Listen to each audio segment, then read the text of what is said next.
Thank you for watching this video. As we transition into the RFCC, it's intended to give everyone an orientation on tablet command.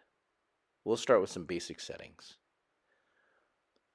You'll notice on the bottom left corner a setting wheel. If the wheel is gray, it means you have good connectivity to the internet and tablet command will function. If it's orange, the connection is moderate. If it's red, there may be a problem with either the cradle point or you're in a very remote area. Keep that in mind as you're using tablet command out in the field. If you're in an urban environment and the wheel is red, you may have an issue with your cradle point. Check your settings or contact IT to diagnose the cradle point.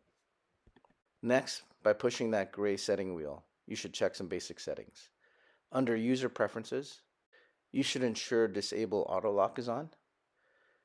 Then you can choose your mapping navigation of choice.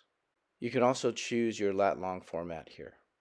Decimal degrees is a good option in the county and is used for incident reporting. Tap anywhere on the screen to get out of settings. Next, we'll go over how to change your vehicle. Tap the Action button, the green button on the left, then choose Vehicle on the top right. You can use a search tool or just drag the symbol over into the box and hit Submit. Once you've done that, you'll have changed your vehicle. Next, we'll go over how to filter incidents. By choosing Filter by Unit at the top of the screen, you can choose the battalions you want to view. It's a good idea to choose neighboring agencies as well, so you know what's going on in other battalions. By tapping Status on the left side of the screen, you can get unit and personnel information. You can also filter this by choosing units at the top of the screen to filter battalions. Let's move on to maps. If you tap Map on the left side of the screen, the map you've defaulted will populate. This is SBC 1. These maps will function the same as they do on your phones and TC Mobile. I invite you to go through zoom layers and play around in there. In this view, I've tapped on a green box and opened a pre-plan. There's multiple layers within the maps. Some layers and data are available when you zoom in, like addresses and hydrants and fire protection features. And some layers will be more visible when you zoom out. The data from the pre-plans is embedded into the maps. The pre-plans are the green boxes you note in this map. As we move into Ventura County, because it's out of the county, you'll note as you zoom in, units will become more visible. Tapping on the bottom right-hand corner on the satellite icon, you'll have the list of maps available to the county. In this case, I've chosen SBC2 for an example. Here you'll see the DPA layers and any incidents that are occurring in the county. We're going to zoom into an alert wildfire icon.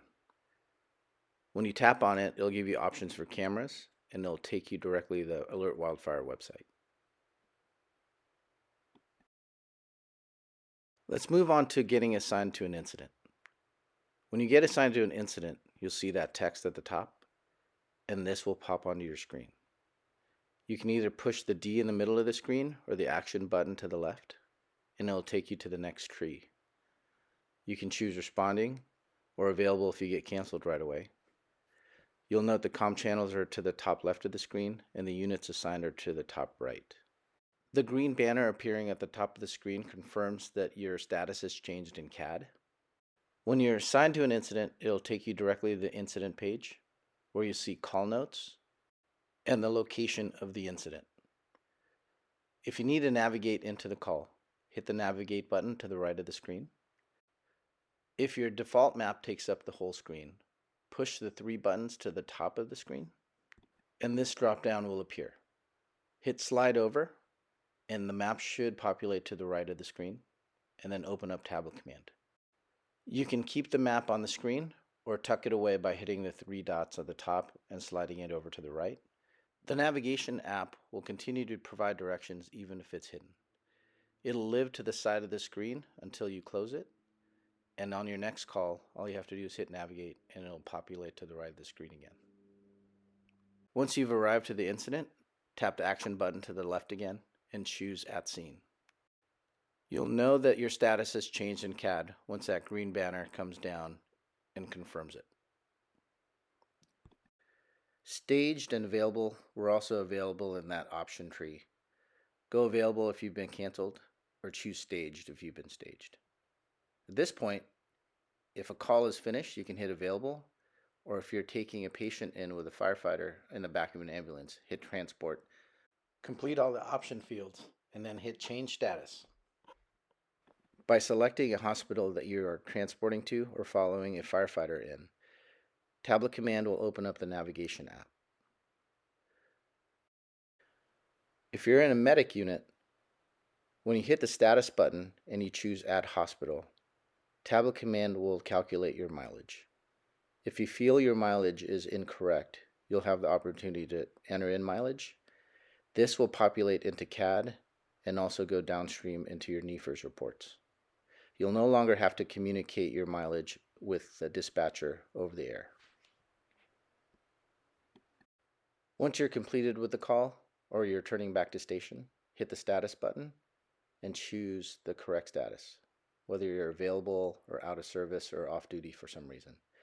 The banner will pop down again to confirm your status in CAD. If you go into activity, you'll notice that all the call notes and all your mileage and all the status changes are in there.